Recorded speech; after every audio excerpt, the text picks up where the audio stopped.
Tervist jalgpallisõbrad! Corner TV liigub edasi osa juurde number 7 ning tänaseks kuupäevaks on 23. mai. Heidame koos pilgu värskematele uudistele ning eilsetele mängutulemustele. Eile pandi pallmängu Inglismaa ja Itaalia kõrgliigades.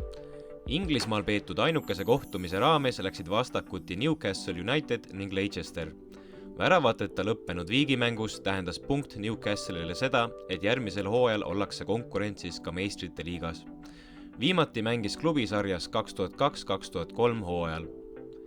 Itaalia kõrgliigas pidid AS Rooma fännid taas pettuma, kuna liigas ei saadud jagu alumises otsas paiknevas Salernitanast, kellega mängiti 2-2 viiki.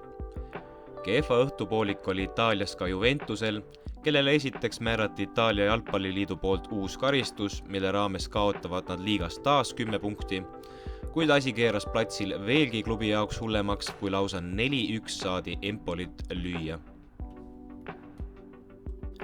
Paide linnameeskond paikneb Premium-liigas tänavu alles 7. kohal, olles võitnud 13 mängust ainult 3. Kui kindel on hetkel Kaarel Voolaiu töökoht? Õhtulehe küsimusele, kas klubi president saab kinnitada, et Kaarel Voolaid püsib peatreenerina ametis kuni UEFA konverentsiliiga alguseni ehk juuli keskpaigani, vastas Veskimäe järgmiselt. Valetaksime iseendale, kui ütleksin, et jah, kindlasti püsib. Kui näiteks 5 järgmist mängu kaotame, siis kindlasti tuleb teha teatud muutused. Esindusmeeskonna sportlikul juhtkonnal on kogu meie usaldus ja tugi, samuti täielik töörahu. Aga ka teadmine, et antud olukorras peavad tulemused paranema pigem kiiresti. 22-aastane Vinicius Junior tegi sotsiaalmeedias karmi avalduse pärast Real Madridi eilset 0-1 kaotust Valenciale. Selle kohtumise 7. lisaminutil sai Vinicius Junior punase kaardi. Reali ründajas üritas mängu ajal korduvalt kohtuniku tähelepanu juhtida kodumeeskonna Valencia fännide rassistlikule käitumisele. Meistrivõistlused, mis kunagi kuulusid Ronaldinhole, Ronaldole, Cristianole ja Messile, kuuluvad täna rassistidele, kirjutas Vinicius Instagramis. See polnud esimene, teine ega ka 3. kord. Rassism on La Ligas normaalne. Korraldajad arvavad, et see on normaalne, alaliit arvab samuti ja vastased saavad sellest vaid julgust juurde. Itaalia jalgpalliliit teatas esmaspäeval, et Torino Juventuse meeskond jääb finantsreeglite rikkumise ja varasemate üleminekutehingute tõttu koduliigas ilma 10 punktist.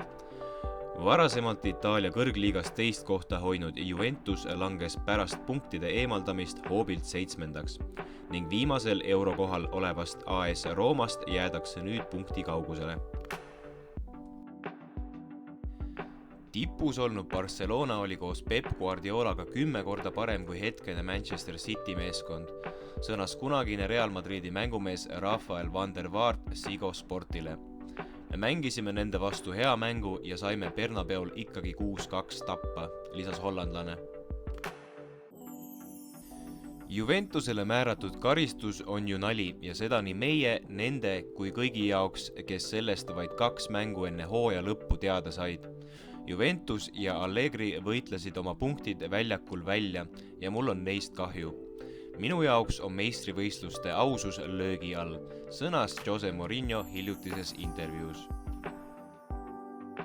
Prantsuse meediaväljaande L'Equipe väitel on Manchester United asunud kõnelusi pidama PSG-ga, et suvel brasiillane endale napsata. Neymar olevat ühenduses olnud ka Casemiroga, kes samuti rahvuskaaslast oma klubisse on üritanud meelitada. Kuigi 31-aastane mängumees otsib ilmselt lõplikku üleminekut, siis soovib PSG palluri siiski veel vaid laenule saata. Hispaania jalgpalliliit vallandas 6 varri kohtunikku. Nimekirja eesotsas troonib Iglesias Villanueva, kes vastutas viimase Real Madridi ja Valencia vahelise mängu ajal varri eest. Chelsea lõpetab esimest korda pärast 1996. aastat Premier League'i alumises pooles. Sinisärgid kaotasid äsja meistriks troonitud Manchester Cityle 1-0 ning kaotus jättis nad tabelis 12. kohale.